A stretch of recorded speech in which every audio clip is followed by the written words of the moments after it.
Sahabat Shalom, Shalom Shalom. selamat pagi, Tuhan memberkati. Kali lagi pagi ini kita bersama-sama belajar akan kebenaran. Kebenaran yang dimaksud itu adalah hukumnya Tuhan atau Tauratnya Tuhan. Kejadian, Keluaran, Amat, Bilangan, Ulangan, itu yang dikatakan adalah kebenaran. Kita tidak boleh menyimpang dalam kebenaran itu. Tuhan memberikan kita ini tidak susah-susah banget. Kasihkan hanya kelima kitab itu, kita bacanya, kita mempelajarinya, sehingga kita tahu nanti ini perintah Tuhan atau bukan. Pagi ini, kemarin saya khotbah lalu Kejadian 1, sekarang Kejadian 2. Kejadian 2 itu ayatnya 1 sampai 3 saja, 3 ayat saja, karena ini sangat penting sekali. Biar kita renung bersama selama Tuhan masih memberikan kesempatan menguduskan Sabat, karena Sabat itu sangat penting sekali, luar biasa pentingnya, karena Sabatnya itu ada di loh batu pertama. Pagi ini terambil dari Kejadian 2 ayat 1 sampai 3. Satu orang dibaca yang keras. Demikianlah diselesaikannya langit dan bumi dan segala isinya, ketika Tuhan pada hari yang ketujuh telah menyelesaikan pekerjaan yang dibuatnya itu. Berhentilah ia pada hari ketujuh dari segala pekerjaan yang telah dibuatnya itu. Lalu Tuhan memberkati hari ketujuh itu dan menguduskannya, karena pada hari itulah ia berhenti dari segala pekerjaan penciptaan yang telah dibuatnya itu. Jadi pada hari yang ketujuh Tuhan berhenti memberkati. Ya, jangan dibalik-balik. Ada orang sekarang itu yang begitu pedenya, dia bisa memberkati Tuhan. Dan banyak orang juga yang tidak ngerti itu sebenarnya kata berkat atau memberkati. Banyak orang yang nggak tahu, hanya ikut-ikutan saja. Ya. Kalau kita belajar namanya kamus ya, kamus bahasa Indonesia, atau ditulis oleh ahli bahasa ya, bukan ahli teologi ya. Kalau ahli teologi itu dibelokin gitu kan. Berkat itu banyak orang yang tidak tahu, hanya ikut-ikut sajalah dia berkati gitu. Berkat itu sebenarnya arti daripada kata berkat itu apa? Ada yang tahu? Kehidupan, kesehatan, damai sejahtera. Itu ditulis oleh ahli bahasa, dijelaskan arti daripada namanya berkat. Jadi pada hari yang ketujuh itu Tuhan berhenti untuk memberkati. Ya. Jadi kalau tanaman gitu kan disiram air supaya tanaman itu hidup. Amin nggak? Ya. Itu yang dimaksud. Kalau di Kejadian sana kita ketemukan Kejadian 1 itu 2 kali dia mengatakan berkat.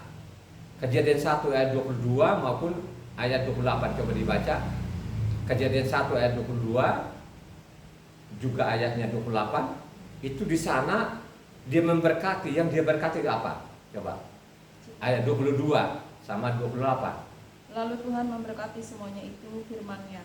Berkembang biaklah dan bertambah banyaklah, serta penuhilah air dalam laut, dan hendaklah burung-burung di bumi bertambah banyak. Jadi diberkati supaya dia hidup dan dia beranak cucu cicit lah ya, dia berkembang biak lah. Kalau binatang kan berkembang biak, kalau manusia kan tidak berkembang biak. Manusia itu beranak cicit lah, seperti itu ya.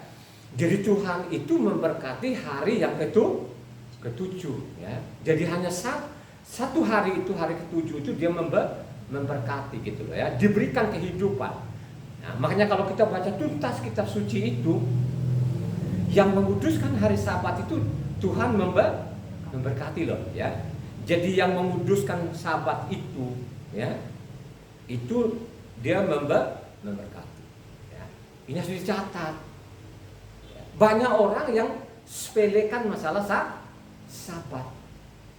Kenapa mereka sepelekan Sabat itu? Mungkin mereka juga nggak ngerti kata berkat tadi itu ya toh? Mungkin saja tidak mengerti saudara ya. Ini masalah Sabat ini diberkati gitu. Makanya kalau saudara itu ibadah Sabat ya, sebelum selesai, sebelum terima namanya kata berkat itu, jangan pergi dulu ya. Makanya batu pertama itu nama Tuhan dengan Sabat itu tidak boleh bisa ya kan. Jadi namanya batu pertama itu kan ada nama Tuhan dengan ada namanya Sabat ya. Jadi Sabat itu adalah perjanjian antara Israel dengan Tuhan kan gitu ya. Jadi jangan saudara ini sesudah Sabat sebelum nanti doa berkat terus pergi, saudara tidak dapat apa-apa itu ya. Bukan saya loh, tapi ada tulisannya di dalam, diperintahkan kita ya. Ya, sebelum meninggalkan tempat itu harus kita terima dulu berkat. Di mana itu?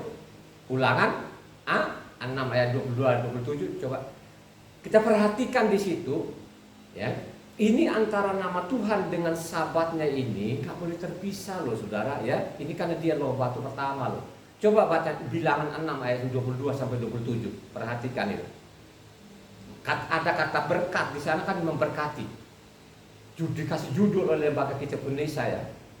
Ucapan berkat imam. Yahweh berfirman kepada Mose, berbicaralah kepada Aharon dan anak-anaknya. Beginilah harus kamu memberkati orang Israel. Katakanlah kepada mereka, Yahweh memberkati engkau dan melindungi engkau. Yahweh menyinari engkau dengan wajahnya dan memberi engkau kasih karunia. Yahweh menghadapkan wajahnya kepadamu dan memberi engkau damai sejahtera. Demikianlah harus mereka letakkan namaku atas orang Israel, maka aku akan memberkati mereka. Ya kan? Meletakkan namaku, maka aku memberkati. Artinya setiap Sabat itu jangan langsung selesai Sabat terus langsung pergi saudara. Tunggu nanti ada namanya doa Jadi doa berkat itu harus yang benar. Jangan ngawur. Jangan ambil nama yang tidak diperintahkan Tuhan meletakkan kepada si jemaatnya. Harus pakai nama Yahweh ya. Jadi harus meletakkan nama Yahweh itu. Dengan mereka meletakkan nama Yahweh itu akan menerima namanya keselamatan saudara ya. Kemarin saya lihat namanya tulisan Ibu Ana itu di Facebook, yang berseru kepada nama Yahweh diselamatkan ya. Jadi ibu ini diambil Yoel 2 ayatnya 32 di sana, mengatakan siapa yang namanya berseru kepada nama Yahweh itu diselamatkan ya. Jadi memberkati itu dia berikan kehidupan, dia berikan kesenangan, dia berikan sukacita ya. Jadi berkat, arti dari berkat ini ya, jangan ikut-ikut saja ya. Makanya juga kita pelajari juga namanya bahasa-bahasa bahasa Indonesia yang benar ya. Atau kita lihat tulisan ahli-ahli bahasa karena dikasih artinya di situ ya. Penting sekali, jangan ikut-ikutan ya, jangan dibolak-balik ya. Ada sekarang orang yang PD-nya nggak tahu PD-nya ini manusia dia bisa memberkati loh Tuhan ya. Terberkatilah engkau Tuhan. Aduh, saya bilang ini keselamatan itu dari Tuhan, bukan kita. Ini keselamatan kita berikan kepada Tuhan. Jangan dibolak-balik, jangan diperkosa ya. Banyak sekali orang yang pede, yang sok tahu, yaitu tadi karena ada gelarnya cepat sekali itu dia mengatakan ya. Coba kan ya, kalau kau ajarin orang-orang yang tidak pernah baca kitab suci ya oke saja. Tapi kalau seperti saya ini ya nggak bisa kan, begitu kan, tidak bisa ya. Makanya kalau kita tarik ini kan dulu, ini kejadian ini kan pertama kan namanya Torah lisan lah ya, Torah mulut ya, belum dicatat lah ini. Waktu Adam dan Hawa ini diciptakan ini, atau diciptakan langit dan bumi ini, itu kan Torah lisan namanya ya. Sangat terdeteksi sana kalau kita baca adanya Sabat itu di mana? Di Loh Batu berapa? 1. Loh Batu pertama. Kalau engkau baca namanya Loh Batu pertama itu terdiri dari 11 ayat. Ya. Loh Batu pertama itu ada 11 ayat. Kalau kita baca namanya Keluaran 20 1 sampai ke 11 itu Loh Batu pertama, sedangkan 12 sampai 17 itu Loh Batu kedua. Jadi Sabat itu kalau baca namanya dari mana? 8 sampai ayat 8 sampai 11. Coba baca. Ya. Ini ada di namanya Loh Batu pertama loh. Ingat baik-baik ya. Namanya Sabatnya itu ada Loh Batu namanya pertama.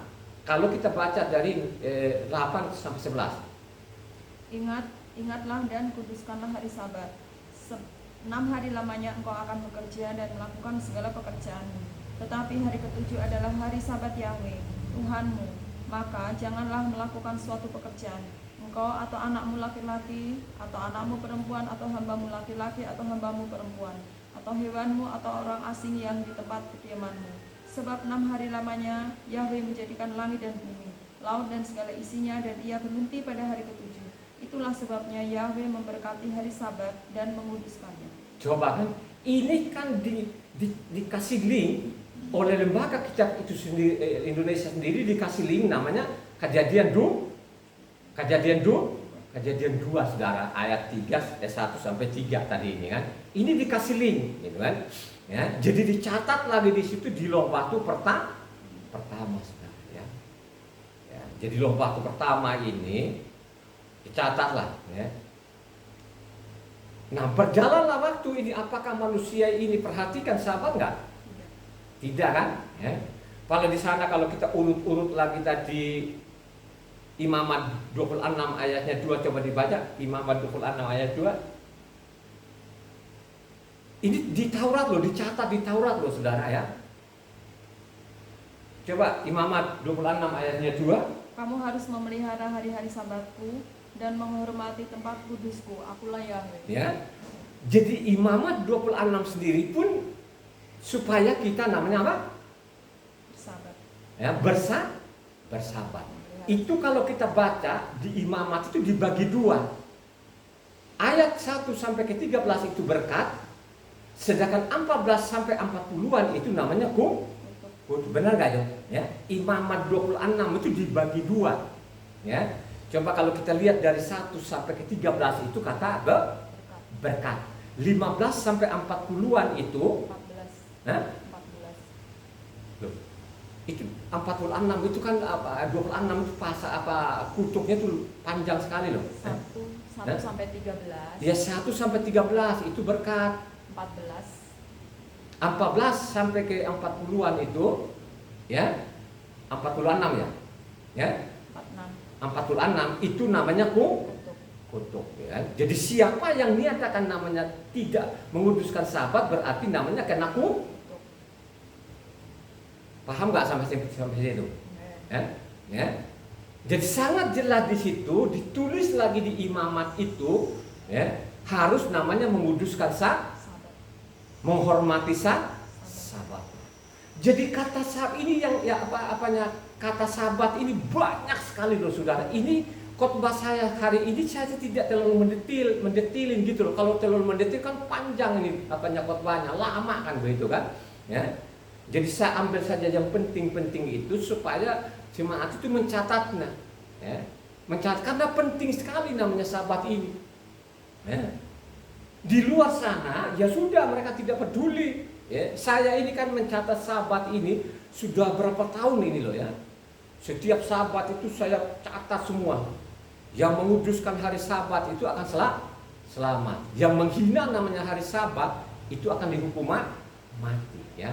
Jadi saya mengatakan seperti itu ada pasalnya dan ada ayatnya. Ada orang juga mungkin saking nafsunya dia tetap menyimpang itu dengan nafsunya. Oh kalau orang tidak menguduskan Sabat berarti mati kan katanya. Lah bukan saya kok yang tulis, saya tinggal protes kepada Tuhan gitu loh. Ya. Itulah orang-orang yang penuh namanya emosi, nafsu setan tadi itu tidak baca lagi yang saya tulis itu. Yang saya tulis itu bukan saya karang sendiri. Itu saya catat dari isi kitab suci ini. Karena saya ini pembaca.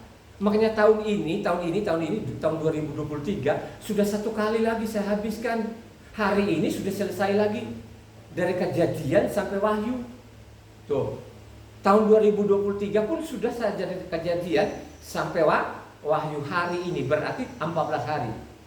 Karena saya baca dari tanggal 1 kemarin 2023 sampai sebicara ini sudah saya masuk 1 kali habis saya baca, ya. Jadi saya tahu isinya.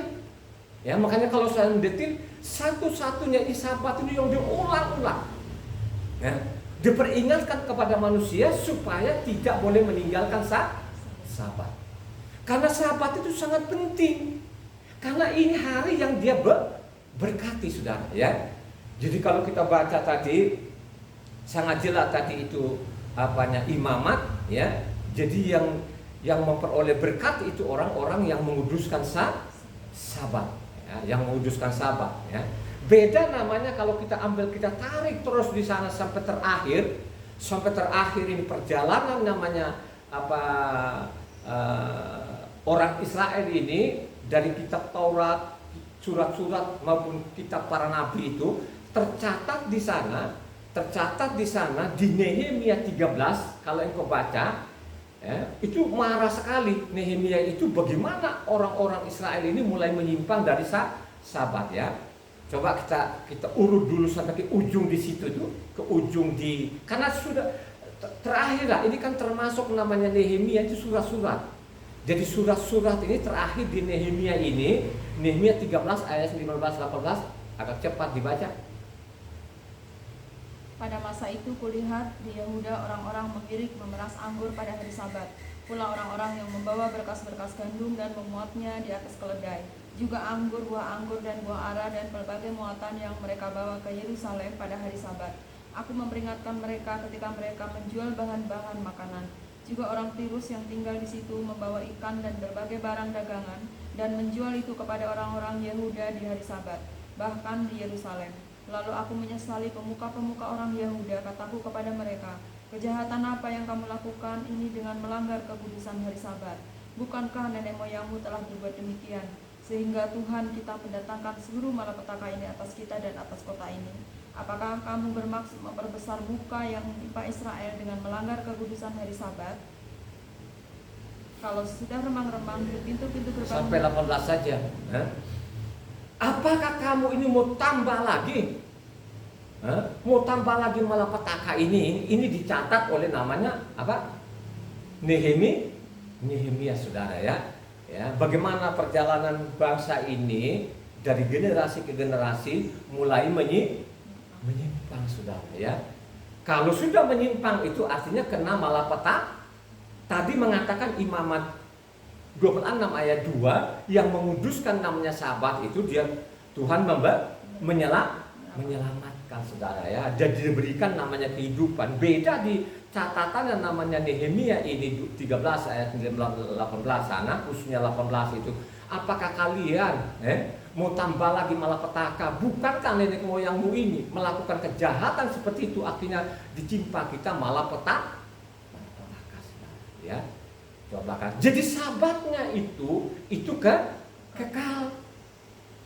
Siapa saja yang berani mengutak-utak Sabatnya itu, ya, akan kena hukuman, saudara. Makanya kalau kau baca lagi, kalau kita tarik tadi yang kita baca Kejadian 2 tadi ayat 1-3, kalau kita tarik itu ke Yeskiel 46 ayat 1-3, itu Yeskiel 46 itu bicara namanya akhir bumi ini, akhir di kolong langit ini. Coba baca, ya. Kita buktikan itu bahwa Tuhan itu tidak pernah menganulir namanya Sabatnya atau meniadakan Sabatnya. Mari kita baca namanya Yeskiel 46 ayat 1-3. Beginilah firman Tuhan Yahweh, pintu gerbang pelataran dalam yang menghadap ke sebelah timur haruslah tertutup selama 6 hari kerja. Tetapi pada hari Sabat supaya dibuka, pada hari bulan baru juga supaya dibuka. Raja itu akan masuk dari luar melalui balai gerbang dan akan berdiri dekat tiang pintu gerbang itu. Sementara itu imam-imam akan mengolah korban bakaran dan korban keselamatan raja itu, dan ia akan sujud menyembah di ambang pintu gerbang itu, lalu keluar lagi. Dan pintu gerbang itu tidak boleh ditutup sampai petang hari. Penduduk negeri itu juga harus turut sujud menyembah di hadapan Yahweh di pintu gerbang itu pada hari Sabat dan pada hari bulan baru. Coba saudara kan, artinya raja ini, artinya Tuhan itu dia datang pada hari namanya Sabat. Makanya hari-hari biasa itu ditutup lagi pintu. Kenapa ditutup pintu ini? Karena tidak ada yang datang pada hari Sabat. Diberikan namanya 6 hari itu untuk manusia melakukan kegiatan, ya. Makanya sekarang coba kita lihat ya sekarang ya. Berapa tahun yang lalu kalender itu sudah berubah. Coba kan. Jadi orang mulai sadar berapa tahun yang lalu bahwa kalender itu yang lalu-lalu itu semua itu namanya dibohongin kita ini. Jadi kalender yang dulu-dulu sebelum dirubah ini, itu dulu kalendernya dulu itu begitu. Senin, Selasa, Rabu, Kamis, Jumat, Sabtu, Minggu. Jadi seolah-olah Minggu itu hari ketujuh saudara. Coba kita lihat kan. Akhirnya beberapa tahun yang lalu mungkin ada yang sadar bahwa susunan hari ini tidak benar. Makanya sekarang ini saya yakin orang yang robah kalender sekarang itu orang yang diselamatkan Tuhan. Yakin itu. Karena dia cetak kalender sekarang itu dari Minggu, Senin, Selasa, Rabu, Kamis, Jumat, Sabtu. Baru Minggu lagi. Kan sekarang kalau kita lihat kan pasti Minggu hari pertama saudara. Ya, karena hari Minggu ini pun juga bukan bahasa Indonesia, ini bahasa Portugis katanya gitu loh. Karena juga Minggu itu kata satu hari pertama kan gitu kan. Nah inilah yang tidak dipelajari orang atau memang sudah malas kan gitu. Sekian manusia di kolong langit ini gitu. Sehingga apa yang disodorkan sekarang ini masalah kata Minggu ini ditelan bulat saudara. Ditelan begitu saja. Saya ini kan sudah mau 23 tahun saya teliti kitab suci ini, saya selidiki kitab suci ini ya. Saya teliti ya. Saya tidak ketemukan. Ya, mau nabi manapun, mau rasul manapun yang namanya suruh mengganti namanya Sabat saudara. Ya, saya teliti loh. Saya teliti kitab suci ini, ya, sama dengan orang-orang di mana itu di apa? Kalau kita baca kisah para rasul berapa itu? 17 ayat 11 coba. Ya. Coba. Saya teliti loh ini, sehingga hari ini saya ambil lagi masalah Sabat ini. Mari kita lihat nanti apa sih ancamannya ini kalau ada orang-orang yang meniadakan Sabat. Coba baca apanya kisah 17 ayat 11. Orang-orang Yahudi di kota itu lebih baik hatinya daripada orang-orang Yahudi di Tesalonika, karena mereka menerima firman itu dengan segala kerelaan hati, dan setiap hari mereka menyelidiki kitab suci untuk mengetahui apakah semuanya itu benar demikian. Coba, dan orang mana itu? Tesalonika. Ya, kan lebih baik hati orang di mana selain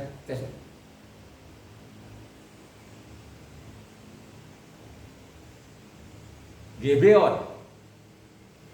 Jadi orang Gibeon itu lebih baik hati, ya? Berea. Apa? Orang apa? Berea. Jadi orang Berea itu tidak langsung mereka menelan bulat-bulat. Mereka yang mereka selidiki itu apa? Kitab suci. Ya, kitab suci. Apakah kitab suci demikian? Apakah memang Mesias itu sudah dinubuatkan gitu kan? Ya. Sekarang itu tidak ada. Jadi orang telan bulat-bulat saja. Ya, kalau sudah seperti ini, ya, yang meniadakan Sabat sekarang ini, kena malapetaka enggak? Ini fakta loh, Kena enggak malapetaka? Malapetaka ini sampai sekarang menjala seluruh dunia. Apakah Tuhan itu tidak menubuatkan seperti itu? Sudah diperingatkan saudara ya. Jadi sudah diperingatkan ini siapa saja nanti yang melanggar namanya Sabatnya ini akan dihukum mati saudara ya, dihukum mati. Ya. Tadi kan sangat jelas-jelas tadi kalau kita baca namanya Sabat ini, Yeskiel mencatatnya bahwa Sabat itu tetap berlaku. Makanya setiap hari Sabat itu dibuka di Sabat maupun bulan baru itu dibukalah, karena Tuhan datang untuk memberkati. Ya, coba. Ini kan dibalik-balik. Coba kan, sekarang orang tidak mau menerima berkat ini. Malah dia bikin namanya hari pertama, saudara. Kalau sudah seperti ini, kalau seperti ini, kira-kira enteng nggak? Ya? Hukumannya, ya, enteng nggak hukumannya? Ya. Itu sangat berat, saudara. Sangat berat. Kenapa saya bilang sangat berat itu hukumannya? Coba kalau saudara baca namanya Keluaran 31 ayatnya 12-17 yang keras, ya. Ini sangat berat loh saudara. Ini yang namanya melanggar Sabatnya saja pun itu dihukum mati. Bagaimana orang memindahkan Sabat? Menghilangkan sama sekali Sabat, melanggar saja pun itu dihukum mati. Coba baca. Berfirmanlah Yahweh kepada Mose, katakanlah kepada orang Israel demikian, akan tetapi hari-hari Sabatku harus kamu pelihara, sebab itulah peringatan antara aku dan kamu turun-temurun, sehingga kamu mengetahui bahwa akulah Yahweh yang menguduskan kamu. Haruslah kamu pelihara hari Sabat, sebab itulah hari kudus bagimu. Siapa yang melanggar kekudusan hari Sabat itu, pastilah ia dihukum mati. Sebab setiap orang yang melakukan pekerjaan pada hari itu, orang itu harus dilenyapkan dari antara bangsanya. Ya. Siapa yang namanya melanggar hari Sabatnya harus dihukum. Kira-kira ini si pembaca ini atau jemaat kira-kira tadi itu main-main atau benar-benar itu diancam benar-benar? Saya mau tanya dengan jujur, ya? Ya. Kira-kira itu masalah ringan nggak? Ya. Loh, itu bukan masalah ringan loh saudara. Itu dia ulang sekali lagi deh supaya pendengar lagi ini kalau dia sadar atau dia tetap bandel, ulang lagi dari 12 sampai 17 kali lagi. Beginilah firman Yahweh kepada Mose, katakanlah kepada orang Israel demikian, akan tetapi hari-hari Sabatku harus kamu pelihara, sebab itulah peringatan antara aku dan kamu turun-temurun, sehingga kamu mengetahui bahwa akulah Yahweh yang menguduskan kamu. Haruslah kamu pelihara hari Sabat, sebab itulah hari kudus bagimu. Siapa yang melanggar kekudusan hari Sabat itu, pastilah ia dihukum mati. Sebab setiap orang yang melakukan pekerjaan pada hari itu, orang itu harus dilenyapkan dari antara bangsanya. 6 hari lamanya boleh dilakukan pekerjaan, tapi pada hari yang ke-7 haruslah ada Sabat, hari perhentian penuh, hari kudus bagi Yahweh. Setiap orang yang melakukan pekerjaan pada hari Sabat, pastilah ia dihukum mati. Maka haruslah orang Israel memelihara hari Sabat dengan merayakan Sabat turun-temurun menjadi perjanjian kekal. Perjanjian kekal ini kan ditarik juga ke kejadian 2, saudara. Coba kan, ini ditarik lagi dikasih link lagi namanya lembaga kita Malaysia itu di kejadian 2, saudara. Coba perjanjian namanya kekal. Sabat itu kekal. Coba deh renung sebentar saudara. Jangan bermain-main loh saudara ya.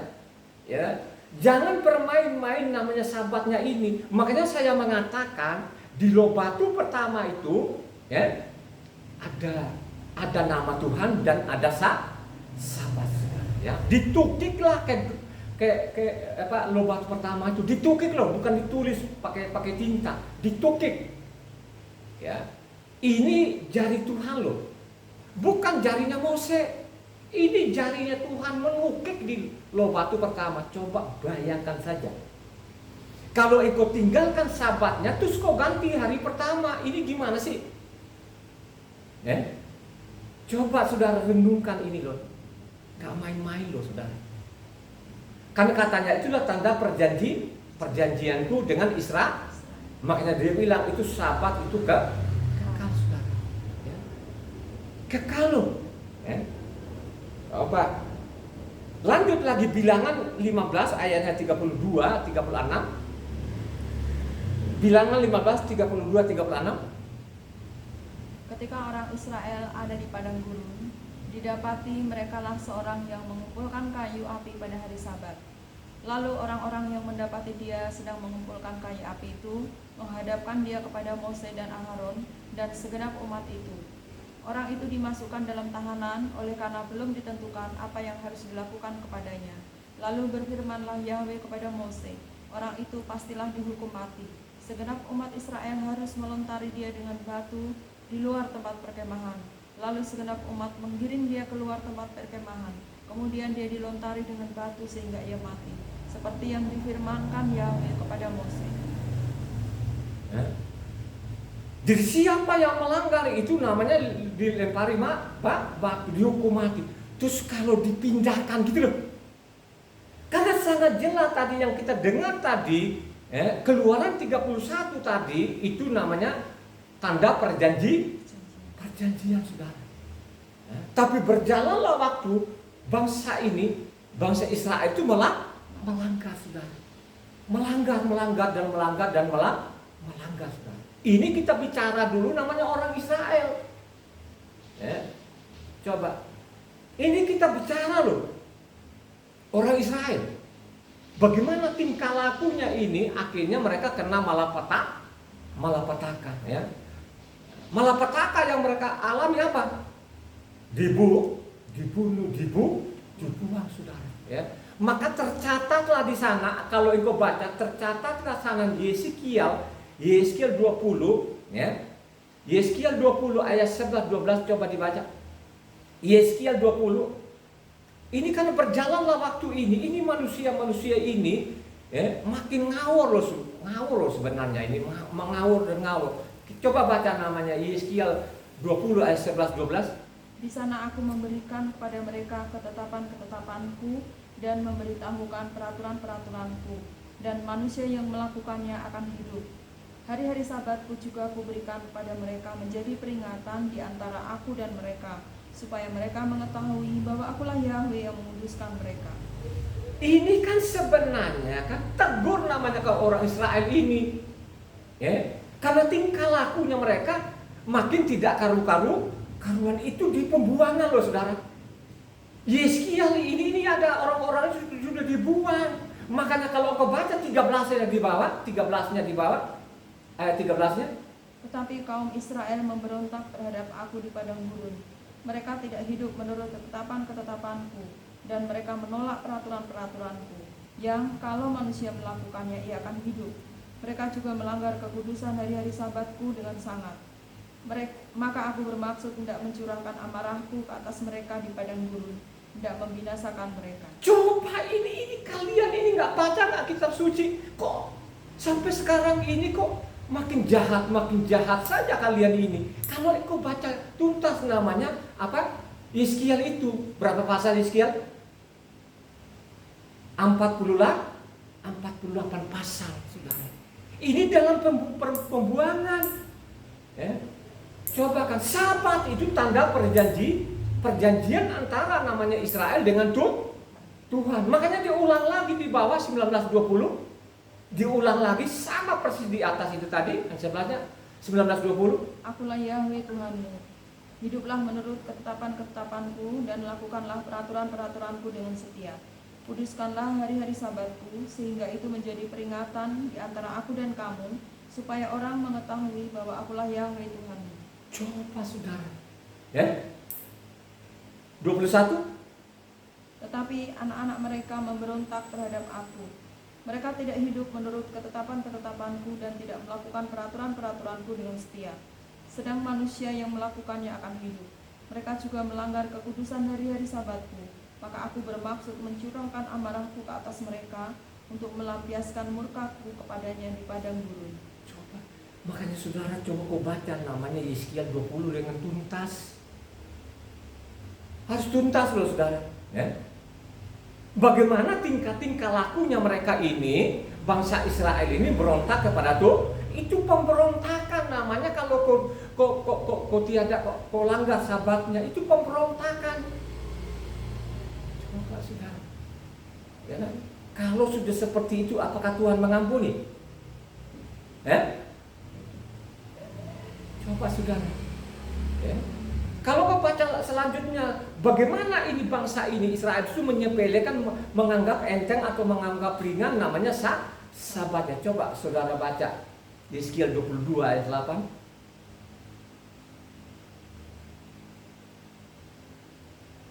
Engkau memandang ringan terhadap hal-hal yang kudus bagiku, dan hari-hari sabatku kau najiskan. Coba kan, kau menganggap namanya ringan masalah apa? Sabatku. Kau anggap enteng. Sekarang orang-orang sekarang ini zaman kita, mereka anggap enteng nggak? Anggap enteng. Mendengarin saja pun mereka buang muka. Coba kan, makanya saya mengatakan kan ada orang kemarin kan saya tiap sabat kan saya berbahagialah orang yang menguduskan sabat kan gitu. Coba yang tidak menguduskan sabat dihukum mati gitu dengan nafsunya. Katanya Pak Pendeta itu. Pendeta bodoh itu. Kalau dia bukan pendeta bodoh, mestinya kan dia baca dulu lah kitab suci. Gitu? Dia bacalah. Jangan dia nafsu. Itu kan tulisan Tuhan. Ya kan? Coba tinggal lu protes saja, Tuhan udah deh ganti saja ini Tuhan. Karena memang minggu itu sangat menguntungkan nggak minggu itu? Bagi manusia-manusia yang melakukan apa yang mengikuti minggu itu sangat menguntungkan. Ya? Karena disitulah mereka menguras harta. Coba kan saudara, ya? Karena di minggu itu banyak orang yang libur. Kalau sudah banyak libur, berarti persembahannya makin banyak saudara. Ya? Coba kan, menganggap ringan, menganggap enteng. Itulah tadi yang ditegur namanya bangsa Israel, namanya Nehemia. Kamu menganggap enteng. Justru nenek moyangmu itu menganggap enteng, akhirnya kita kena malapetaka. Karena nenek moyangmu yang menganggap ringan, menganggap enteng. Lu mau tambah lagi nih. Lu mau tambah lagi. Coba marah sekali. Kalau saya lihat sekarang itu luar biasa jahatnya manusia. Ya, coba. Luar biasa jahatnya. Ayat 26. Lanjut ke bawah. Yeskiel 22 ayat 26. Imam-imamnya memperkosa hukum Tauratku dan menajiskan hal-hal yang kudus bagiku. Mereka tidak membedakan antara yang kudus dengan yang tidak kudus, tidak mengajarkan perbedaan yang najis dengan yang tahir. Mereka menutup mata terhadap hari-hari sabatku. Demikianlah aku dinajiskan di tengah-tengah mereka. Coba sekarang memperkosa namanya hukum Taurat, mereka tutup mata ke hari sabatku, saudara. Ini tegur orang asing atau ditegur orang Israel? Coba saudara, akhirnya Israel babak belur nggak? Bait suci sekarang mana? Itulah peringatan oleh namanya siapa? Nehemia, mau kena malapetaka. Akhirnya malapetaka beneran. Coba kan, mereka meninggalkan Taurat Tuhan, gitu? Mereka bikin namanya Talmud. Kalau sudah seperti ini, mau selamat. Itu orang Israel aja belum gak selamat, bagaimana kamu ini? Ya? Ini orang Israel loh, ada tanda perjanjian loh. Perjanjianku itu adalah sabat, kekal adanya. Coba sudah, coba itu, ya, mau ikut-ikut, ya. Ingat baik-baik ya. Dicatat juga, ini kan kita baca, ini kan urut-urutannya. Jadi ada urutan zaman ke zaman ini. Zaman pertama ini nabi pertama ini adalah namanya apa? Yesaya. Habis Yesaya itu baru zamannya apa? Yeremia. Habis Yeremia zamannya Yeski. Ini urut-urutan loh. Tapi ingat, Yesaya di sana mengatakan siapa saja yang menguduskan sabat, orang itu yang masuk dalam kerajaan Coba saudara. Jadi orang yang menguduskan sabat itu orang yang masuk dalam kerajaan surga saudara. Ya. Mana? Yesaya berapa? 50a. Halo, 56 ayat berapa? 1 sampai 7. Coba kau baca cepat lah. Ya. Supaya orang ini benar-benar itu sadar ini saudara. Kalau engkau tidak sadar ini, saya mau beritahukan ini, engkau tidak sadar ini, fatal nanti saya kasih tahu ini. Ini satu ini dia ulang-ulang. Dia ulang-ulang. Coba baca Yesaya 56 ayatnya 1 sampai 7. Penghadapan keselamatan dan syarat-syaratnya. Beginilah firman Yahweh, taatilah hukum dan tegakkanlah keadilan, sebab sebentar lagi akan datang keselamatan yang daripadaku, dan keadilanku akan dinyatakan. Berbahagialah orang yang melakukannya dan anak manusia yang berpegang kepadanya, yang memelihara hari Sabat dan tidak menajiskannya, dan yang menahan diri dari setiap perbuatan jahat. Janganlah orang asing yang menggabungkan diri kepada Yahweh berkata, sudah tentu Yahweh hendak memisahkan aku daripada umatnya. Dan janganlah orang kebiri berkata, sesungguhnya aku ini pohon yang kering. Sebab beginilah firman Yahweh, kepada orang-orang kebiri yang memelihara hari-hari Sabatku, dan yang memilih apa yang ku kehendaki, dan yang berpegang pada perjanjianku, pada mereka akan kuberikan dalam rumahku dan di lingkungan tembok-tembok kediamanku suatu tanda peringatan dan nama. Itu lebih baik daripada anak-anak lelaki dan perempuan. Suatu nama abadi yang tidak akan lenyap akan kuberikan kepada mereka. Dan orang-orang asing yang menggabungkan diri kepada Yahweh untuk melayani Dia, untuk mengasihi nama Yahweh dan untuk menjadi hamba-hambanya, semuanya yang memelihara hari Sabat dan tidak menajiskannya dan yang berpegang pada perjanjianku, mereka akan kubawa ke gunungku yang kudus dan akan kuberi kesukaan di rumah doaku. Aku akan berkenan kepada korban-korban bakaran dan korban-korban sembelihan mereka yang dipersembahkan di atas mezbahku, sebab rumahku akan disebut rumah doa bagi segala bangsa. Coba saudara, dikasih judul di atas itu, syaratnya masuk dalam kerajaan Tuhan. Syaratnya itu harus namanya menguduskan Sabat, saudara. Coba saudara, ya, apakah ini juga ahli-ahli ini, ahli-ahli katanya ahli teologi ini, dokter-dokter baca nggak ini? Baca nggak ini? Mereka pernah baca nggak? Kenapa mereka tidak mau? Kenapa tidak ada satupun? Ini pun Sabat ini adanya sesudah saya masuk dulu gabung namanya GPR, namanya Gereja Pimpin Roh Kudus ini, ya. Karena GPR sendiri pun itu kan dia pengagung nama Yahweh, ya. Saya tidak ketemukan dulu yang namanya menguduskan Sabat semua minggu, ya. Dari tahun berapa lah, tahun 2000 berapa itu? Tahun 2008 atau kurang lebih lah itu, ya. Saya yang mengangkat ini, ya. Kembali kepada Sabat, ya. Kalau dulu orang Sabat nggak peduli kan gitu kan, ya. Coba kan, dari saya angkat dulu ibadah di Buncit itu, baru sekarang orang banyak yang Sabat saudara, ya. Coba saudara, ya. Coba sebelum tahun itu mana kita dengar ada pun di luar sana, tapi mereka tetap namanya pakai bukan namanya Yahweh, ya. Sedangkan namanya DPR ini Gereja Pimpin Roh Kudus itu mereka sudah percaya namanya Yahweh, tapi mereka tidak kuduskan Sabat saudara, ya. Saya masuk itu belum, semua masih minggu. Tapi sekarang itu banyak orang yang kepabalasan lagi. Wih, begitu fanatiknya Sabat, banyak sekali atribut-atributnya. Coba dikasih ini itulah kan gitu. Coba kalau nanti orang kalau nggak ada atributnya segala macam gitu, nanti mungkin dianggap lagi kok nggak kudusan Sabat. Jadi ada juga yang kepabalasan saudara. Coba, ya. Kalau sudah seperti ini, mau masuk surga, lu meninggalkan Sabat itu, lu tidak masuk surga. Bukan saya, orang asing itu yang diselamatkan. Siapa? Yang menguduskan Sabat, yang mengikuti namanya hukumnya tuh, Tauratnya tuh Tuhan. Itu yang diselamatkan, ya. Makanya banyak orang-orang yang pede sampai sekarang ini, yang miliaran orang.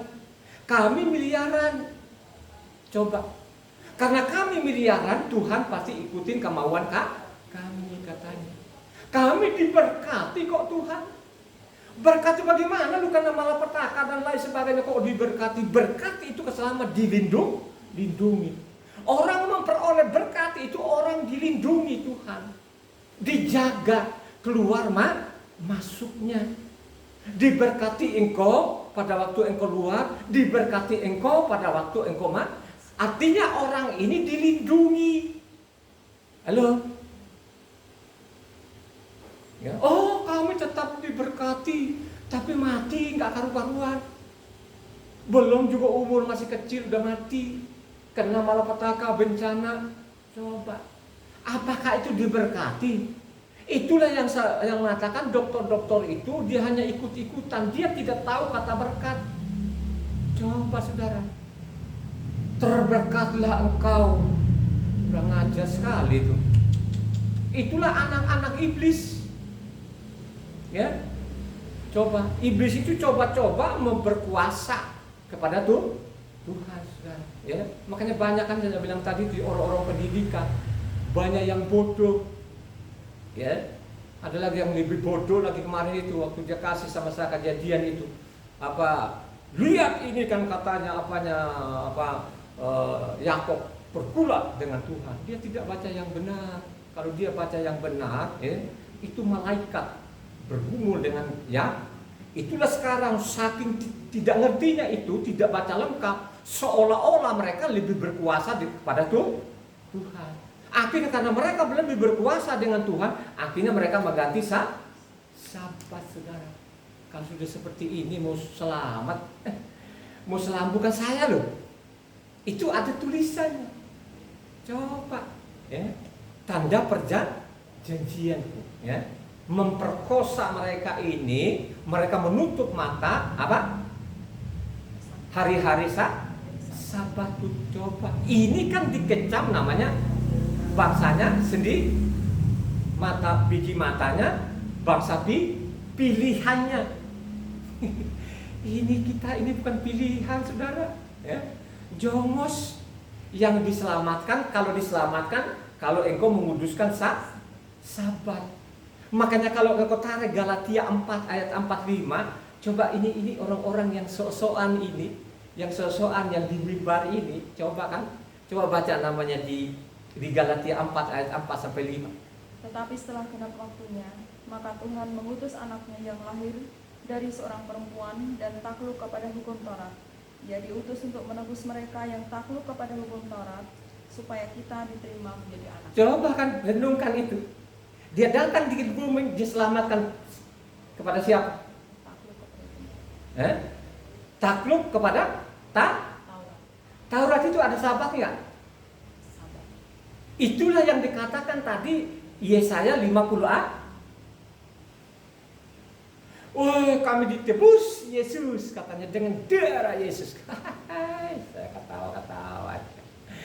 Itulah orang bilangnya apa? Coba-coba dia keluarkan selumbar dalam matanya, tapi ada balok. Ya, keluarkan dulu balok di matamu, baru kepada saudara. Di mana itu? Coba baca pada Matitia 7 ayatnya 45 atau berapa jawabannya? Bagaimana engkau dapat berkata kepada saudaramu, biarlah aku mengeluarkan selumbar itu dari matamu, padahal ada balok di dalam matamu. Hai orang munafik, keluarkanlah dahulu balok dari matamu, maka engkau akan melihat dengan jelas untuk mengeluarkan selumbar itu dari mata saudaramu. Coba, sekarang kalau meniadakan Sabatnya ini, mengajarkan kepada hari yang lain, kira-kira itu balok atau selumbar? Coba kan, yang di mimbar itu dia tidak tahu di dalam matanya itu ada namanya balok, ya. Coba, ini dia nggak tahu kalau di dalam matanya itu ada balok. Kalau sudah balok itu sudah mati, saudara. Ya. Makanya kalau orang Israel saja pun itu dikasih ancaman lah, ya kayak memang diancam-ancam kan gitu. Ya.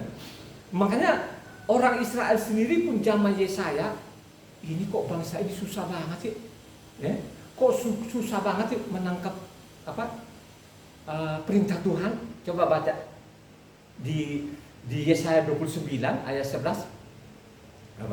Banyak sekali orang-orang pasti mereka baca ini, tapi mereka susah benar-benar untuk menerima. Coba baca ayat 11-nya. Maka bagimu penglihatan dari semuanya itu seperti isi sebuah kitab yang termeterai.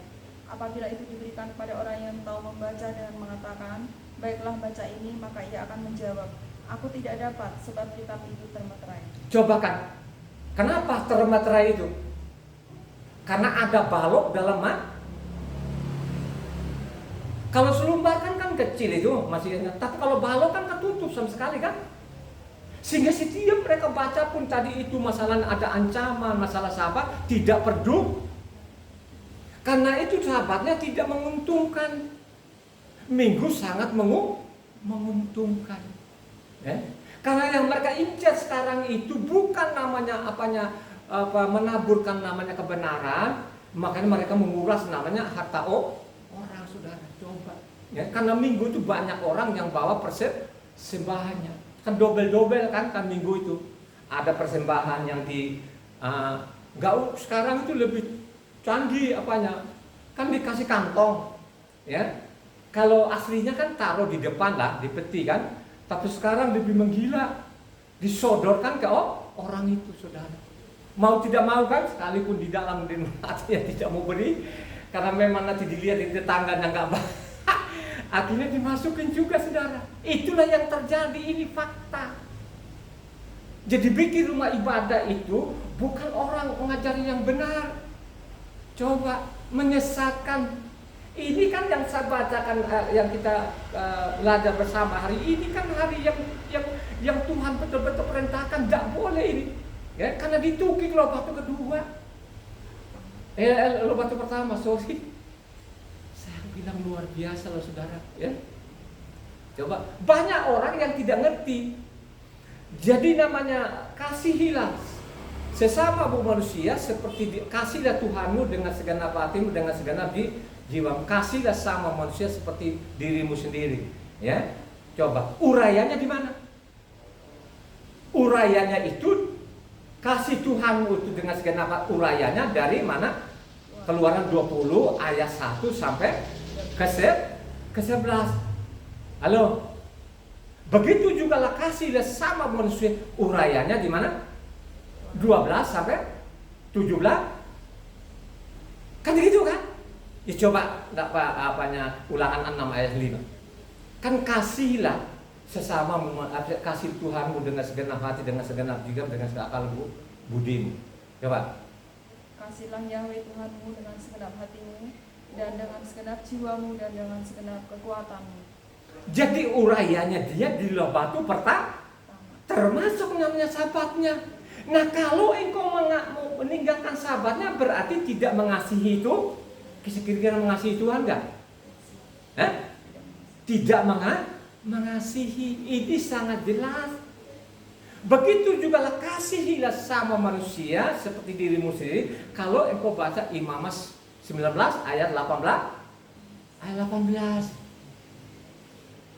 Ya, Imamas 19 ayat 18. Janganlah engkau menuntut balas dan janganlah menaruh dendam terhadap orang-orang sebangsamu, melainkan kasihlah sesamamu manusia seperti dirimu sendiri. Ini kan loh batu kedua.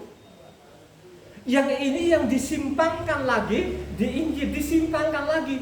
Mulailah di situ mereka mengarang-arang, mereka tambahkan lagi. Ini si penulis-penulis di Injil. Injil mana yang memperkosa tadi ini, yang memperkosa tadi sesama manusia tadi yang Imamat 19 18. Di mana? Matitia 5 ayat 43. Coba baca. Itu dimulai di situ. Oh, benar-benar saudara. Jadi kejahatan ini termasuk nama Kristen ini luar biasa loh saudara. Itu mereka tambahkan di situ. Kenapa saya bilang sengaja dia di situ mereka bikin seperti itu supaya mereka meloloskan terus kejahatan yang mereka lakukan ini sehingga dari generasi ke generasi. 43 baca.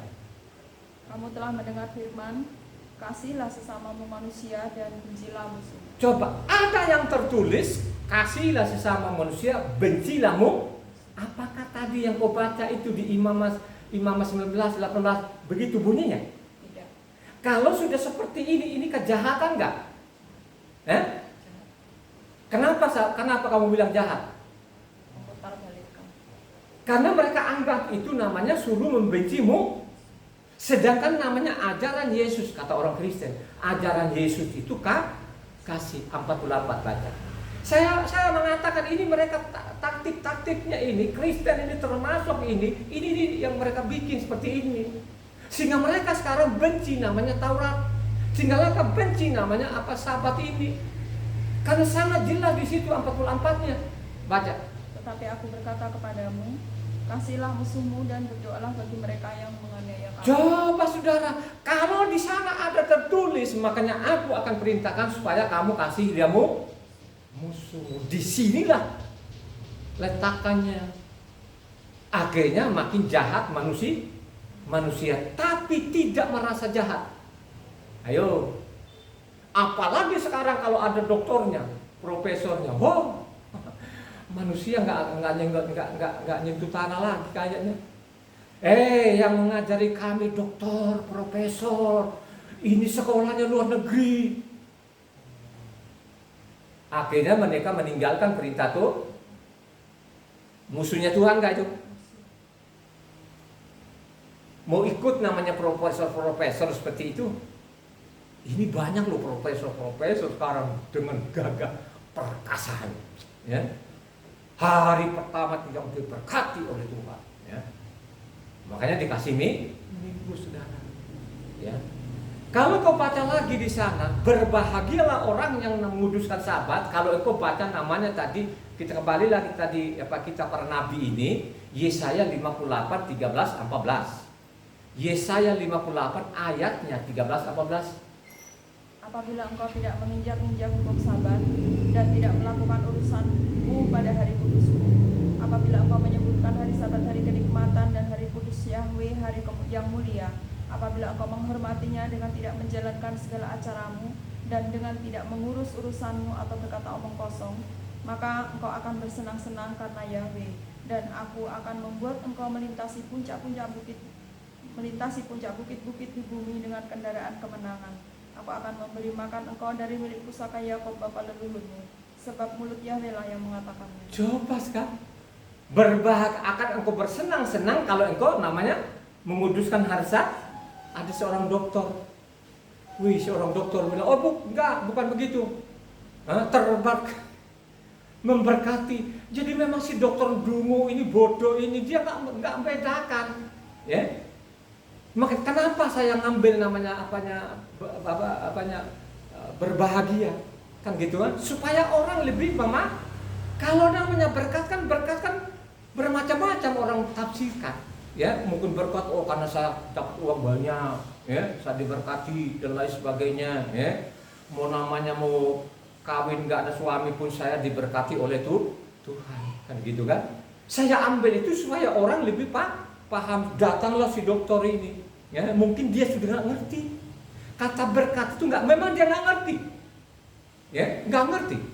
Coba kan, misalnya disembahlah engkau Tuhan, mereka menggantikan apa? Kan tulisannya disembahlah engkau Tuhan, kan kita ini hanya bisa menyembah. Berkat itu keselamatan kita terima dari Tuhan, tidak pantas apalagi lo orang asing.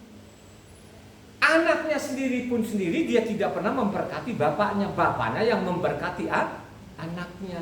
Karena ada namanya tadi apa? Bilangan 6 ayat 22 sampai 27. Itu dia tidak berubah, jangan dibolak-balik. Itulah yang tadi Yeskiel 22 ayatnya Allah bilang memperkosa hukum tak. Sampai sekarang ini saudara mereka menginjak-injak. Coba ini orang asing ini atau Kristen ini menginjak-injak betul. Ya, coba perintah-perintah Tuhan mereka tinggalkan. Berbahagialah orang yang menguduskan Sabat, yang tidak menguduskan Sabat dihukum mati, tidak ada ampun. Benar sekarang tidak dihukum mati, lu aman-aman saja, tapi secara roh lu mati saudara. Ya, makanya saya mengatakan Yesaya sudah menulis di sana. Ya, apakah dokter-dokter itu tidak dibaca, tapi ada penghalang, ya. Coba kan, katanya dia termeterai, tidak bisa melihat, kan gitu. Begitu juga lah kalau aku baca namanya 2 Korintus 3 ayat 15 di sana, 2 Korintus 3 ayat 15, 2 Korintus 3 ayat 15. Bahkan sampai pada hari ini, setiap kali mereka membaca kitab Mose, ada selubung yang menutupi hati mereka. Coba sekarang setiap mereka membaca namanya kitab Mose, sekarang ada selubung. Sekarang orang Kristen ini selubung atau suruh buang kitab Taurat ini. Mereka buang. Mereka mati-matian di atas itu bahwa Taurat itu namanya mengajarkan kekerasan, saudara. Coba kok ketemu di mana di dalamnya? Ya, bahwa Tuhan itu akan menganulir perkataannya. Jelas-jelas aku datang itu bukan meniadakan satu titik, satu iota. Mendingkan langit dan bumi lenyap daripada namanya satu titik atau satu iota. Nah, kalau kau buang namanya sabatnya, kira-kira enteng gak? Itulah sampai sekarang ini malapetaka demi malapetaka. Sudah dihajar pakai itu, tapi orang tidak sadar, saudara. Makin menjadi-jadi apanya zaman. Saya mengatakan ini juga zaman edan. Makin edan. Sekarang supaya mereka ini lebih gampang mengeruk harta orang, makanya mereka membekali dirinya dengan titel. Sekarang banyak titel, saudara. Gampang. Gratis, nggak usah kuliah, keluarlah dia dokter, keluar MTH, keluar SH. Ada nggak itu sekarang? Makin menggila-gila nggak? Makin menggila loh, saudara. Makin menjadi-jadi. Saya sampai geleng-geleng kepala. Kalau orang tidak mengenal Tuhan, dia lakukan itu nggak masalah. Tapi kalau mengatakan engkau bawa saya mengenal nama Yahweh, saya sudah lakukan sabat, tapi kau tetap lakukan itu, saya tidak tahu lagi. Saya tidak tahu lagi kayak apa ini orang. Itulah yang mati secara rohani. Yang melakukan itu sudah mati secara rohani. Hanya nanti tunggu saja mati abadi. Ya. Makanya Tuhan sendiri pun mengatakan kepada orang Yahudi, bapamu itu adalah namanya karena bapamu itu dari dulu tidak tahu namanya dia sering menyimpang dalam kebenaran. Itulah bapakmu. Ya. Makanya kalau tanya orang Kristen itu hanya bapak-bapak. Bapaknya siapa nggak tahu. Pokoknya bapak aja lah. Tuhan Bapak, Tuhan Anak, Tuhan Roh Kudus. Kalau sudah seperti itu mau selamat, ya? Coba kan? Pada waktu orang mengatakan orang Yahudi ini, Tuhan bagaimana aku selamat? Jawab Tuhan apa? Apa yang tertulis di dalam? Ada nggak yang begitu? Pada orang Yahudi tadi dia mengatakan, Tuhan apa harus yang lakukan? Apa yang tertulis di sana? Di mana itu? Coba kau baca Lukas 10 ayat 25 28 yang kencang. Ini loh, ini apanya? Sabat ini ada di loh batu pertama ini, saudara, jangan bermain-main loh ini. Ya. Coba 25 sampai 28 Lukas 10. Pada suatu kali berdirilah seorang ahli Taurat untuk mencoba Yesua, katanya, Guru, apa yang harus kuperbuat untuk memperoleh hidup yang kekal? Jawab Yesua kepadanya, apa yang tertulis dalam hukum Taurat dan apa yang kau baca di sana? Jawab orang itu, Kasihlah Yahweh Tuhanmu dengan segenap hatimu dan dengan segenap jiwamu dan segenap kekuatanmu dan dengan segenap akal budimu, dan kasihlah sesamamu manusia seperti dirimu sendiri. Kata Yesua kepadanya, jawabmu itu benar, perbuatlah demikian maka engkau akan hidup. Coba saya mau tanya kepada, itu bicara namanya loh batu pertama atau batu kedua? Pertama dan kedua. Karena kasih sama manusia itu uraiannya tadi yang saya bilang 12 sampai 17. Keluaran 20 ayatnya 1 sampai ke 11 itu uraiannya. Bagaimana kita mengasihi Tuhan? Kalau kita mengasihi Tuhan, harus kita jangan hilangkan. Kalau tadi kan sudah dihilangkan kan? Kasihlah Yahweh Tuhanmu itu ditulis di situ, bukan huruf besar lagi, tapi huruf T-nya ke. Coba apa bikin bingung lagi nggak orang? Mau selamat yang begitu, diperkosa sana, diperkosa sini, coba, ya. Ini kan diambil lagi masalah batu pertama dengan batu kedua, kan tidak menganulir perkataan Tuhan. Aku datang itu bukan meniadakan Taurat, kan satu titik satu iota. Coba kan, apakah namanya dokter profesor ini dibaca nggak? Berulang-ulang dibaca, tapi disimpangin. Dibohongin orang. Coba. Ya. Makanya penjahat ini kan luar biasa. Makanya benar juga. Bapakmu itu adalah siapa? Pembunuh dari dulu sampai sekarang, sampai selama-lamanya kan gitu. Di mana itu? Ya, Yohanes 8 ayatnya 43 44 aja. Ya, itu loh yang ini pembunuh ini saudara. Ingat baik-baik. Jangan kau lihat banyaknya, jangan karena doktornya, profesornya menyimpang dari ini, jangan kau ikuti. Saya kasih tahu, ya. Saya mau beritahu Pak, baca. Yohanes 8 ayat 43-44. Injil Yohanes. Apakah sebabnya kamu tidak mengerti bahasaku? Sebab kamu tidak dapat menangkap firmanku. Iblislah yang menjadi bapakmu, dan kamu ingin melakukan keinginan-keinginan bapamu. Ia adalah pembunuh manusia sejak semula dan tidak hidup dalam kebenaran, sebab di dalam dia tidak ada kebenaran. Apabila ia berkata dusta, ia berkata atas kehendaknya sendiri, sebab ia adalah pendusta dan bapa segala dusta. Mereka pendusta nggak yang mimbar ini, yang coba-coba sekarang ini mengganti namanya sahabatnya Tuhan. Pendusta nggak? Bapaknya mereka siapa? Lu yang keras, jangan kau takut. Kalau dia ada yang protes ketemu sama saya, Bapak bawa kitab yang sama itu. Saya mau lawan sama mereka itu. Yang sudah membunuh orang sekian loh. Ini ada ancamannya. Coba. Mau kompromi seperti itu. Coba kan. Mereka merasa nggak ada balok di dalam matanya, biji matanya. Gitu? Karena mereka bilangnya kami sudah sekolah sampai namanya dokter. Iya, kalau kau dokter kau ajarin yang benar. Kau ajak orang-orang, ayo mari baca rame-rame kitab suci supaya kita ikuti di dalam apa yang tertulis. Tuhan itu tidak pernah mengajarkan untuk meniadakan Tauratnya. Justru tebalnya kitab ini karena pelanggarannya manusia. Coba kalau tidak dilanggar itu kan hanya 5 kitab nggak yang dituntut oleh Tuhan. Ya. Makanya pada waktu dia datang di bumi menjadi manusia itu, Tuhan Yahweh itu menjadi manusia, memperingatkan kepada nelayan, aku datang bukan meniadakan satu titik, satu iota. Siapa yang meniadakan satu titik saja pun akan mendapat imbas masuk neraka. Ini titik loh, apalagi namanya sahabatnya berkalimat kali, termasuk nama Yahweh kok ganti.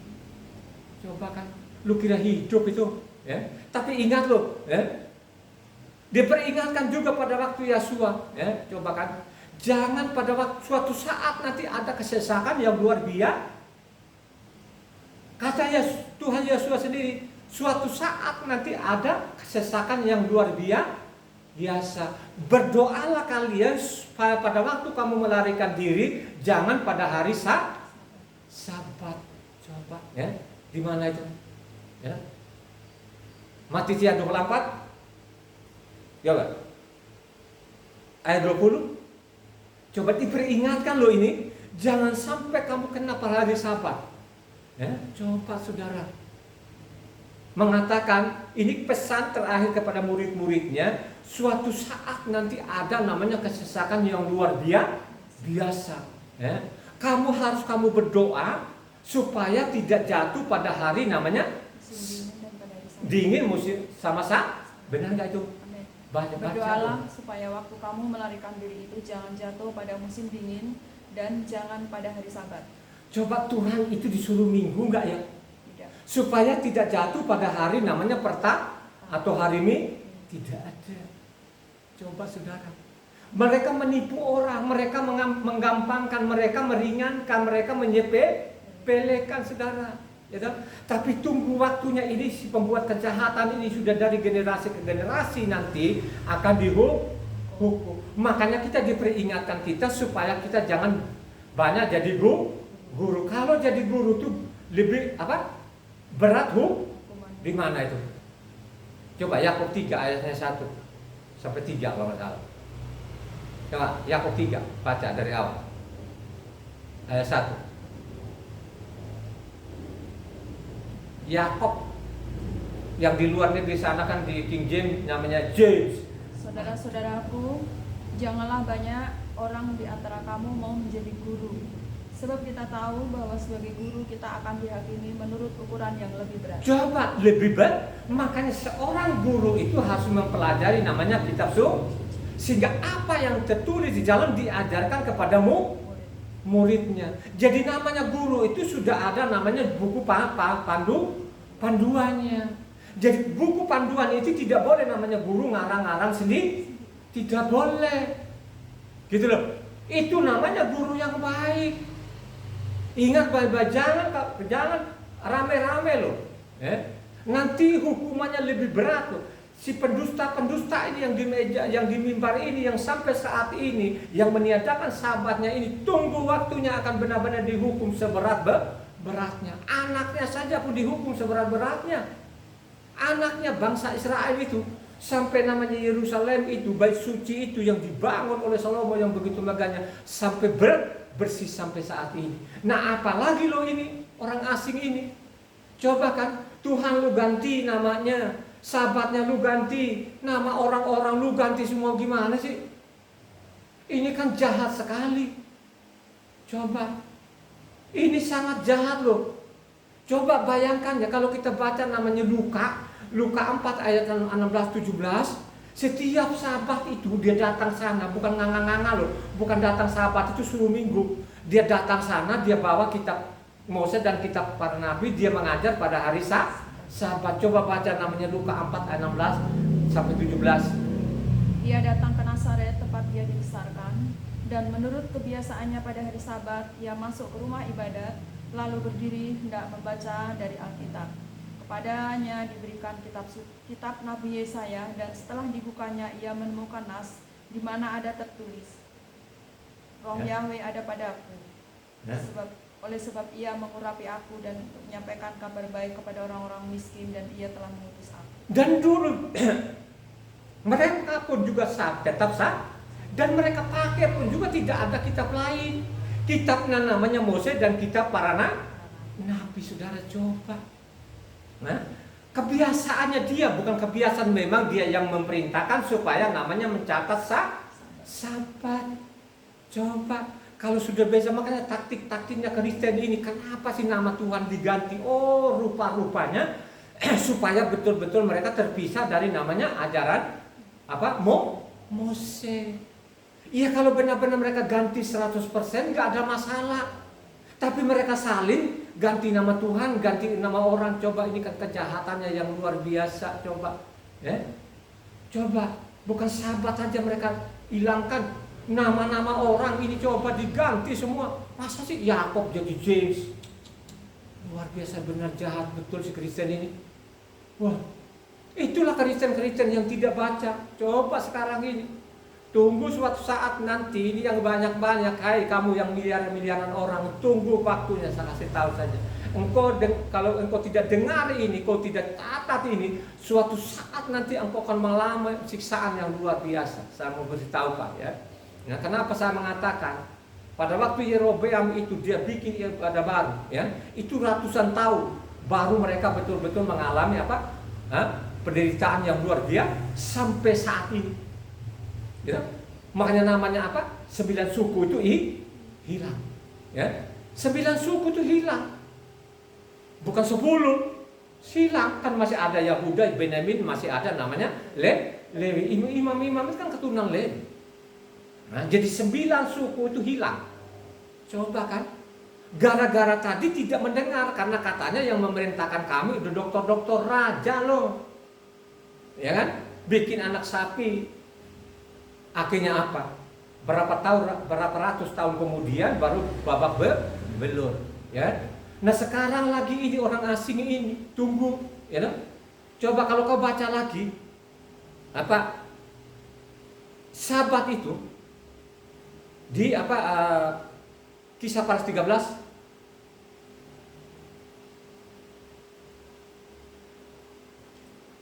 14-15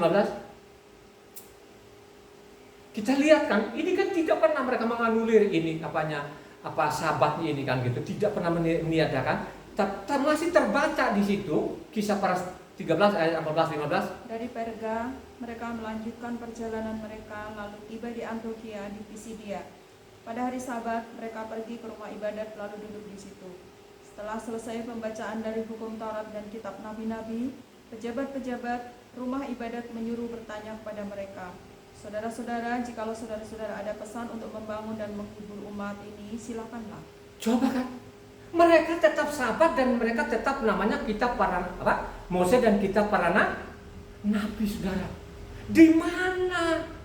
Mana pasalnya? Saya sudah 23 tahun ini saya selidiki kitab suci ini. Coba, tidak pernah ada supaya meninggalkan sabatnya. Makanya kalau engkau baca lagi di sana Kisah 15 ayatnya 20, supaya ini lengkap loh saudara ini. Ini kan ditulis oleh namanya Luka. Luka dengan Rasul Saul itu sejaman, berbarengan, bersama-sama kemana-mana bersama-sama. Coba ditulis oleh Luka loh. Kisah 15 ayat 20. Tetapi kita harus menulis surat pada mereka supaya mereka menjauhkan diri dari makanan yang telah dicemarkan berhala-berhala, dari percabulan, dari daging binatang yang mati dicekik, dan dari darah. Coba. Terus 21. Sebab sejak zaman dahulu hukum Mose diberitakan di tiap-tiap kota, dan sampai sekarang hukum itu dibacakan tiap-tiap hari Sabat di rumah-rumah ibadah. Ya, itu juga pun rasul-rasul sana ini, misalnya kelompoknya namanya Luka, Rasul Saul, mereka tetap namanya Sabat. Di mana minggunya? Setiap namanya hari Sabat dibacakan namanya kitabnya Mose dan kitab para nabi, saudara. Coba, kok tega-teganya mereka ini menolak namanya hukumnya Tuhan? Coba.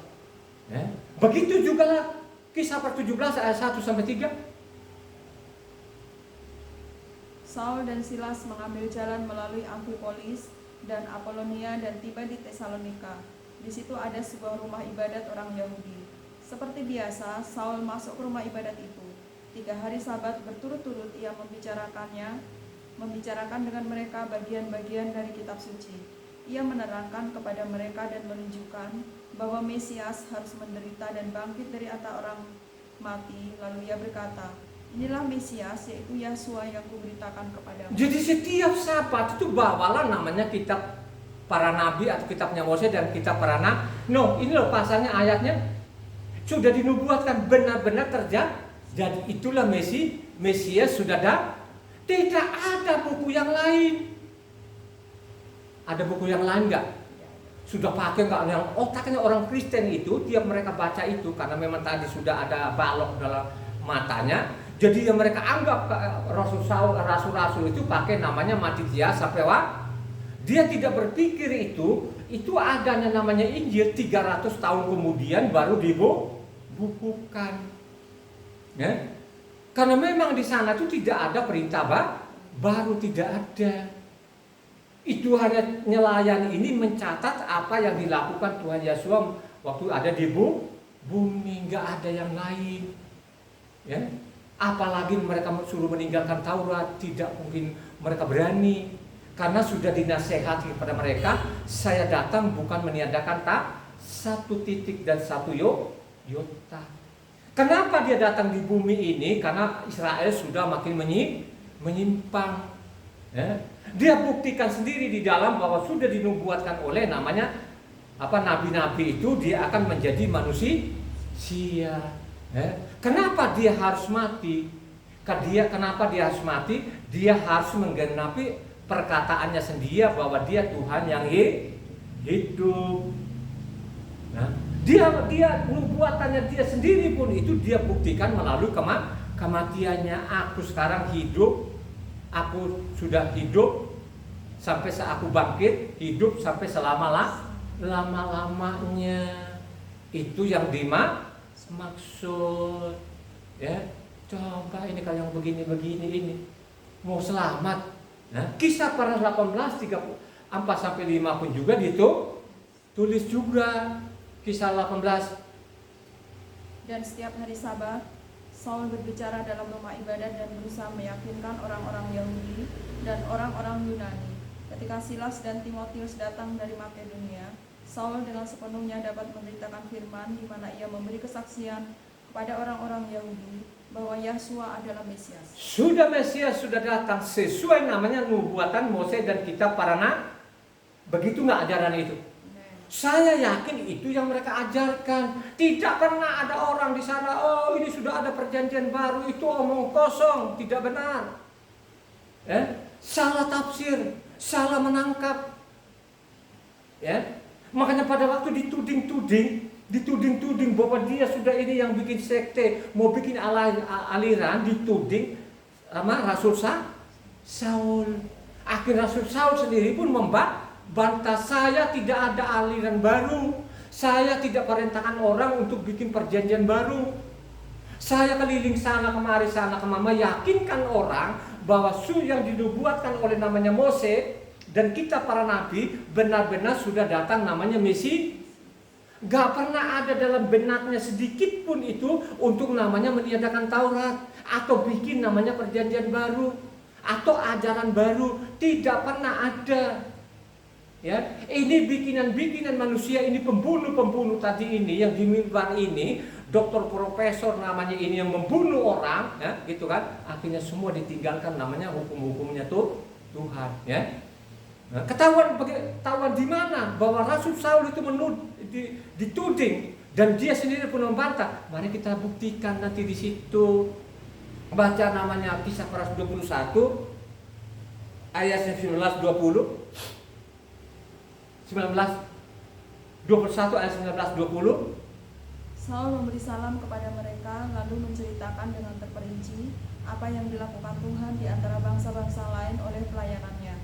Mendengar itu mereka memuliakan Tuhan, lalu mereka berkata pada Saul, "Saudara, lihatlah, beribu-ribu orang Yahudi telah menjadi percaya dan mereka semua rajin memelihara hukum Taurat." Coba kan akhirnya lihat sekarang beribu-ribu orang taat kepada Taurat. Dari mana? Kalau Taurat itu suruh tinggalkan.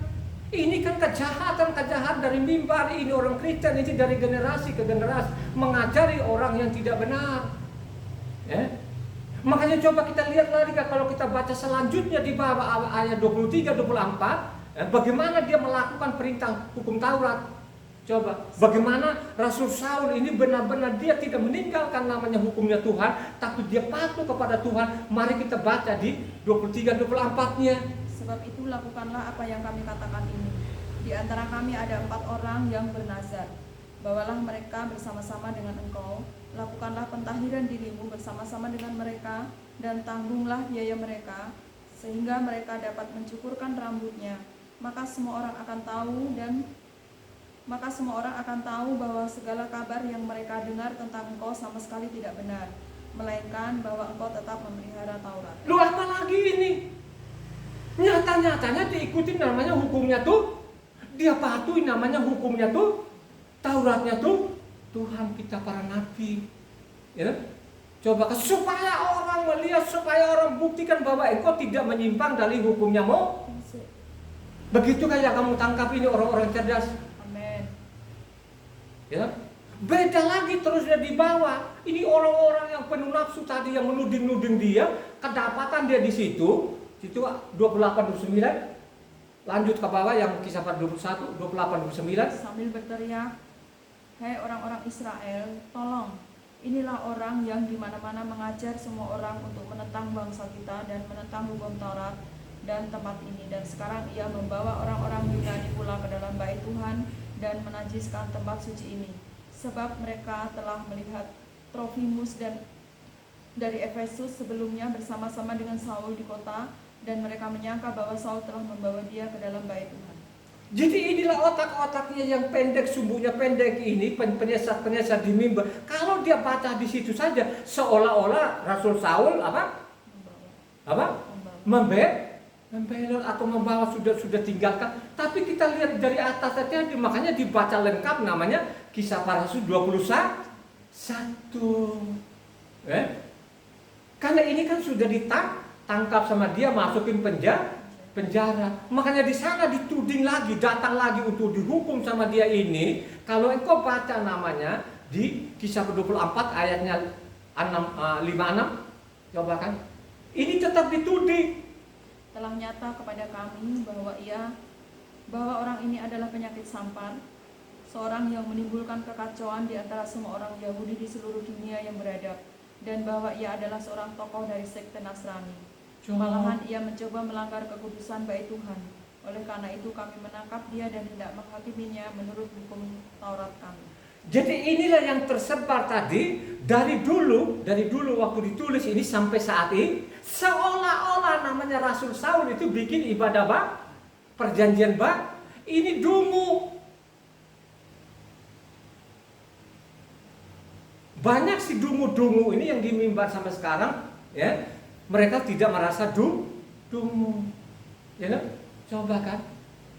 Coba kalau dibaca di situ tidak dilanjutkan, seolah-olah Rasul Saul ini benar-benar sesat kan? Tapi kalau engkau baca di bawahnya 14-15, tetapi aku mengakui kepadamu bahwa aku berbakti kepada Tuhan nenek moyang kami dengan menganut jalan Tuhan, yaitu jalan yang mereka sebut sekte. Aku percaya kepada segala sesuatu yang ada tertulis dalam hukum Taurat dan dalam kitab nabi-nabi.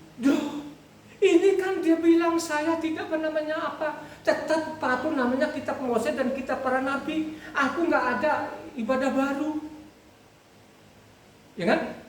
Coba kan, aku nggak ada. Tapi dilanjutkan 17-18. Dan setelah beberapa tahun lamanya aku datang kembali ke Yerusalem untuk membawa pemberian bagi bangsaku dan untuk mempersembahkan persembahan-persembahan. Sementara aku melakukan semuanya itu, beberapa orang Yahudi dari Asia mendapati aku di dalam bait Tuhan. Sesudah aku selesai mentahirkan diriku tanpa orang banyak dan tanpa keributan. Itu yang dikatakan tadi Kisah pas 21 tadi ayatnya 23-24, bawalah orang-orang itu pentahirkan, ya. Bukan Trofimus yang dibawa, bukan orang-orang Yahudi untuk pentahhiran, ya. Mendapati aku lagi melakukan perintah hukum Taurat apa? Aku nggak salah. Salah apa? Aku tidak pernah bersalah. Ya, tak? Kalau kita baca di sana di Kisah Para 25 ayat 8. Sebaliknya Saul membela diri, katanya, aku sedikit pun tidak bersalah, baik terhadap hukum Taurat, orang Yahudi maupun terhadap bait Tuhan atau terhadap Kaisar. Saya tidak bersalah, sedikit pun juga enggak, ya. Apalagi saya mau menyatakan Taurat, oh tidak. Jadi otak-otak orang kalau baca, itulah akibatnya kalau dibaca kitab suci ini, baca Matitia misalnya, Matitia ini kan dari lahirnya sampai mati nggak habis-habis, susah. Apalagi namanya Kisah Para Rasul. Ya kan, dari lahirnya di kolong langit ini sampai matinya belum tentu juga dia habisin sekali baca, ya kan? Nggak akan dia coba kalau dia baca berurut itu, baru dia tahu bahwa yang ditulis oleh Luka ini sama zamannya dengan Rasul Sa, berbarengan sama zamannya. Kalau kita dibaca pakai otak-otak namanya sumbunya yang pendek, seolah-olah zamannya tadi Kisah Para Rasul baru ada zaman lagi. Itulah yang masuk dalam otak-otaknya orang bebal itu. Kalau dia baca dengan benar, ternyata tidak. Jadi sejaman ada di sana si penulis, misalnya mereka ada Kepa, ada Yahuda, ya, ada Rasul Saul, itu sejamannya, ya, bukan berbeda zaman, bukan dari generasi ke generasi, itu satu generasi. Ya, kalau sudah seperti itu, pasti dia akan menangkap firman Tuhan. Kalau dia menangkap firman Tuhan, bapaknya siapa? Tuhan ya, Yahweh. Ya. Dia adalah satu-satunya, tidak ada yang lain. Dengar Israel, Yahweh itu Tuhan, Yahweh itu Esa, tidak ada yang lain. Kalau dua, coba kalau dia bernama Yahweh yang datang, tidak mungkin dia tinggalkan Tauratnya. Makanya begitu liciknya orang Kristen ini, Kristen awal dulu ini mengajarkan orang namanya mati harus ganti nama Tuhan. Ganti nama Tuhan termasuk juga ganti nama-nama orang. Yakob jadi C, Matitia jadi Matius, ya kan? Kalau kau sudah begini kau selamat, ya kan? Itu namanya penipuan. Amin gak? Ya? Mau ikutin yang miliaran atau lo mau ikutin namanya tulisan-tulisan Taurat itu? Taurat. Siapa namanya mengamalkan Taurat akan siapa saja dari bangsa manapun yang mengamalkan namanya Taurat itu akan hidup. Amin gak? Amen. Haleluya.